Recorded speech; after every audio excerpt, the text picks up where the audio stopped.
Salut à tous, j'espère que vous allez bien. On se retrouve aujourd'hui pour parler de l'émulation Saturn et comment jouer à la Saturn sur son ordinateur. Donc c'est parti, on va directement aller se rendre sur un site qui s'appelle uoyabose.org static page download. Ne vous inquiétez pas, je vous laisse le lien dans la description avec le pas à pas évidemment à l'écrit pour ceux qui veulent aller très très vite. Alors donc sur cette page, vous allez avoir accès à la version Android, mais ce qui nous intéresse aujourd'hui c'est la version Windows. Et comme d'habitude, vous allez avoir deux packages à installer, notamment un package MSI ou un package zip. Ce qui nous intéresse, on va prendre le pack zip. Comme d'habitude, ça vous permettra d'avoir l'installation avec tout au même endroit, plutôt que d'avoir des fichiers un peu partout qui se baladent sur l'ordinateur. C'est toujours mieux d'avoir tout condensé, je trouve. Donc on va cliquer dessus pour le télécharger. On va le mettre par exemple sur le bureau. Donc là on va réduire. On a notre petit fichier qui est en plein milieu, on va l'extraire, puisque comme vous pouvez le voir en double-cliquant dessus, c'est un fichier compressé. Donc soit je fais extract depuis l'interface, soit je fais un petit clic droit dessus, et je fais zip, extract tout, et là je vais l'extraire dans un dossier, parce que sinon j'aurai les fichiers qui vont être éclatés partout. Donc je vais le faire dans un dossier. Il va s'extraire. Voici notre émulateur qui est présent. On peut supprimer maintenant le fichier de base, on n'a plus besoin. On va l'ouvrir, il est d'ici. Donc dans cet émulateur, comme tous les émulateurs en soi, enfin beaucoup d'émulateurs, ce qui va nous intéresser d'abord avant de le lancer, c'est tout simplement d'aller télécharger les BIOS pour la Saturn. Donc on va revenir en arrière, j'ai un site par exemple, vous pouvez taper BIOS Saturn sur internet et trouver des BIOS disponibles. Là j'en ai un site avec les trois. Donc on va télécharger les trois fichiers.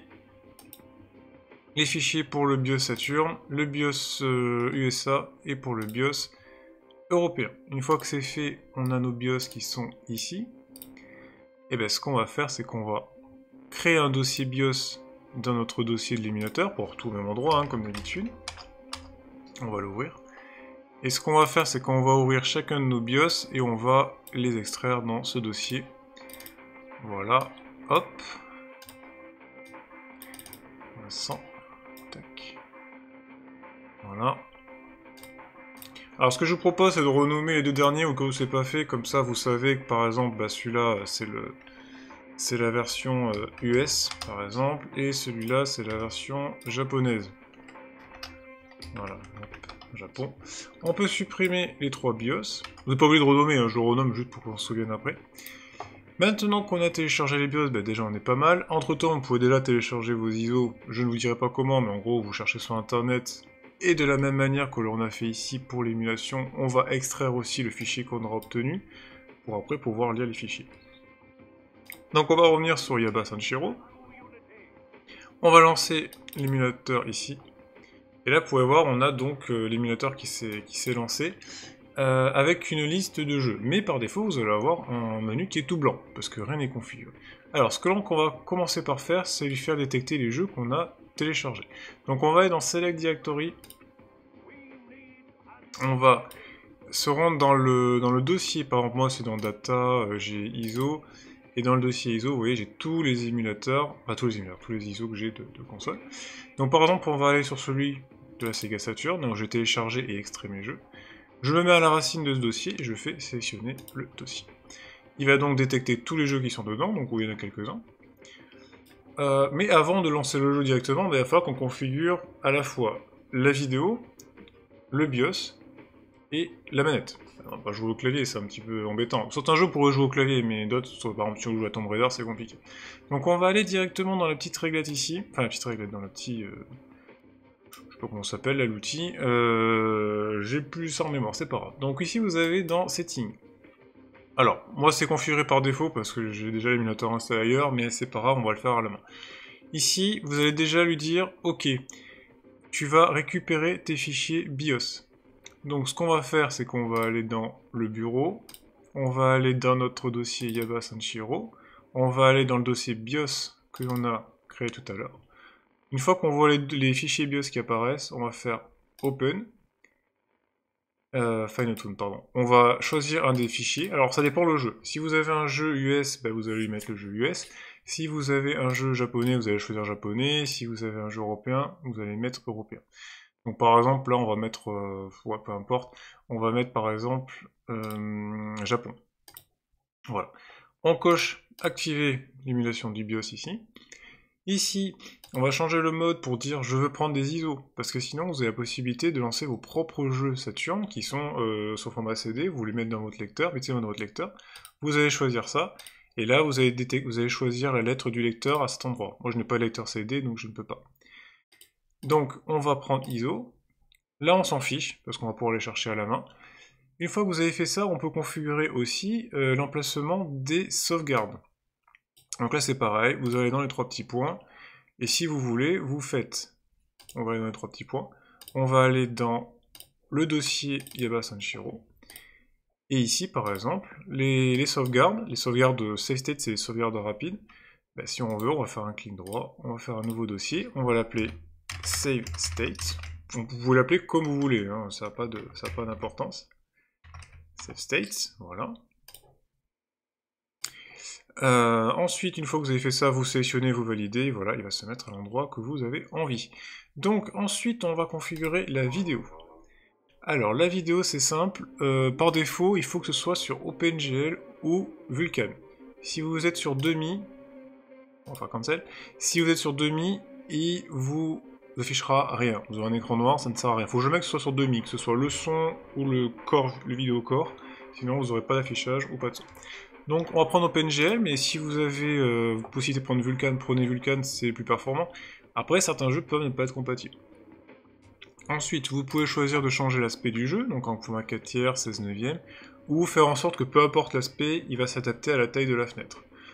Honnêtement, le mieux, pour pas vous embêter, vous mettez Fit to Window, comme ça au moins vous n'aurez pas des bordures noires partout. C'est le mieux. Après, c'est pas forcément le plus réaliste, parce que si votre fenêtre elle est trop large, les jeux Saturn étant dédiés pour du 4 tiers, bah, vos jeux vont être soit écrasés, soit un peu trop haut, enfin voilà, c'est très bizarre. Mais vous pouvez mettre Fit to Window. Le format pour si vous jouez en plein écran, donc là par exemple je pourrais monter plus, mais je suis resté en 1920. On peut choisir le format vidéo, NTSC ou PAL, on va le laisser par défaut. Et ici vous avez les options de graphisme. Mais bon, là son graphisme, laissé par défaut pour le moment, ça devrait très bien marcher comme ça. On a les options son, vous changez rien, pareil le demi vous oubliez, SDL c'est parfait. Et ici vous avez d'autres options, notamment si vous souhaitez mettre une carte mémoire pour la Saturn, qui je rappelle utilise normalement une pile de sauvegarde qui est assez limitée en place d'espace mémoire. Ou ici des cartes mémoire, donc de 4 mégas, 8 mégas, 16, 32. Vous pouvez mettre ce que vous voulez ici, ça n'a pas d'impact.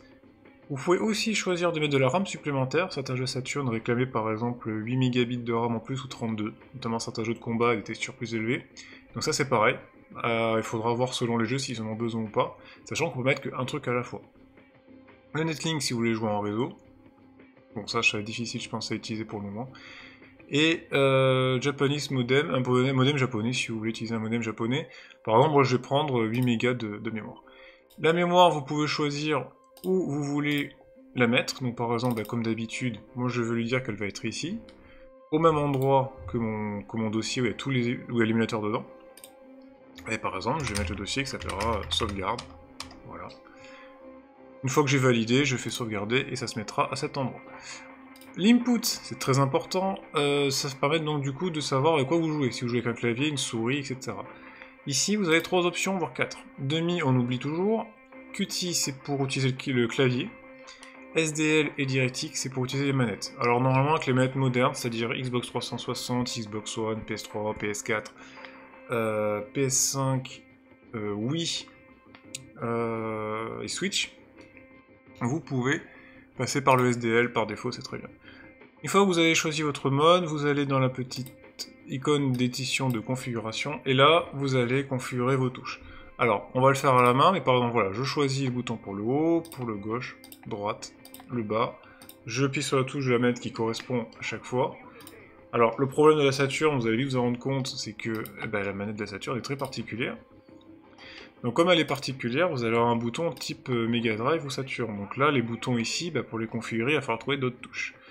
Donc par exemple, moi je me suis dit que j'allais mettre celui-là sur les gâchettes à l'arrière, les grosses gâchettes, et celle du dessus, les petites gâchettes. Voilà, comme ça au moins j'ai toutes les touches qui fonctionnent. Mais le mieux c'est quand même d'avoir un manette Saturn. qui là en existe en USB, donc ça coûte pas très cher sur internet. Donc là on va tout configurer, donc on va faire close, on va faire OK. Une fois que ça s'est configuré, il redémarre, je ne sais pas pourquoi, mais voilà, c'est parti. Maintenant, on a notre liste de jeux qui s'affiche, notre manette qui est configurée, bah, il ne reste plus qu'à jouer, tout simplement. Donc par exemple, on va lancer Exhumed, pourquoi pas. C'est un jeu que je devais faire à l'époque, que j'ai toujours pas fait. Donc l'émulateur se lance en double-cliquant dessus. Et si vous n'avez pas votre jeu qui apparaît dans la liste, bah c'est simple, vous allez ici dans Fichier, vous allez dans Open ISO, vous allez directement chercher le jeu à la main, et ça devrait se lancer. Alors je sais pas si j'ai bien configuré mes touches honnêtement, mais en tout cas ça a l'air de se lancer. Donc là on a le jeu qui démarre. Je sais même pas si ça se lance comme jeu. Ouais, je sais pas, je crois que j'ai même pas configuré le bouton Start, donc ça va pas marcher. Voilà, donc Exhumed se lance. Est-ce que le haut-bas marche? Oui. Bon, j'ai pas configuré bien les touches, c'est pas grave, on fera une autre fois. Mais voilà, en tout cas ça fonctionne, le jeu se lance. Donc, si vous voulez faire pause d'émulation, vous allez en haut, vous faites pause, ici. Là vous pouvez redémarrer l'émulation. Si vous allez ici dans les options de vidéo, vous avez directement les réglages vidéo. Si vous allez ici, c'est pour les options son. Vous pouvez aussi activer ou pas le limiteur de frame, ça vous permet d'avoir un jeu constant au niveau vitesse, ou pouvoir faire tourner le jeu à 1000 images par seconde pour aller plus vite. Il y a d'autres options de tools, là c'est pour mettre ça passer en plein écran. On peut prendre une capture d'écran, mais ça vous n'avez pas besoin, vous pouvez le faire avec la touche Windows. Pour manager toutes les sauvegardes, et activer des codes de cheat. On peut quitter l'émulateur, etc. Et là, vous avez le mode Android et iOS, mais ça ne sert à rien ici. C'est si vous voulez télécharger les versions pour le téléphone. Je pense que je vous ai tout dit, j'espère que ça vous a plu. On se retrouve pour une autre vidéo. Et si vous avez des questions, n'hésitez pas évidemment en commentaire, j'essaierai d'y répondre au mieux. Ciao tout le monde!